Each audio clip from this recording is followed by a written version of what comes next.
In this tutorial, I'll be walking you through the complete process of creating an account for one of your clients to use in their client access portal on your website. As I go through, I will share some hints and best practices we at eMochila have found to work well. Creating an account for a client is a two-step process. You will first be creating a folder for the client and then a contact that has access to that folder. First, log into your client access portal through your website, and then go up to Documents and Document Depot. Once in the Document Depot, ensure that Available Folders is highlighted. If it is not, click on it to do so. Once it's been highlighted, go to Folder, Add Folder, and name the folder for your client. Save that. Now you've got a folder created for John Smith, and you'll now create a contact that has access to that folder. Go to Contacts at the top, and Contact Manager. Once in the Contact Manager, click on Contact and Add Contact. Few fields are required here: name, last name, email address. Not all three fields are required, but we suggest strongly that you do fill in all three. On the folder menu, select down to Unsorted,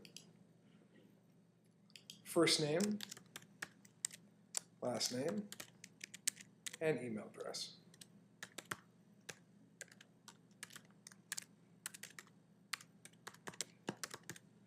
Do not hit Save yet, as there's some more permissions we're going to have to set for this user. Up top there are some tabs, Contact and User. Click on the User tab and then grant user privileges.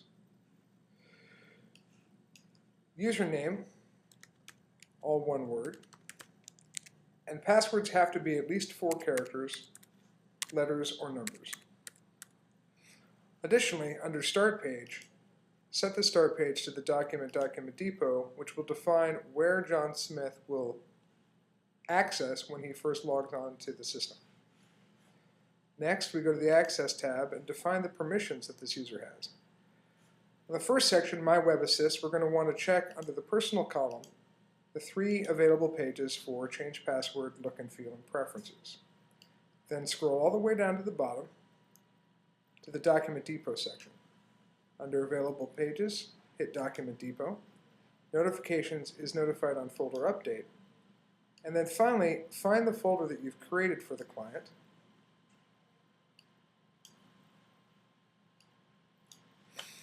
And click on the columns for Read and Write.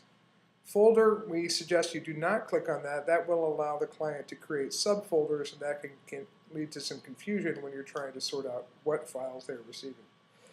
Please note that by clicking up top under Is Notified on Folder Update, what this does is every time a file is put into the folder, both you and the client in question, in this case John Smith, will receive an email notification that this folder has been updated, along with a name and a link to retrieve that file. We can now save, and the process is complete.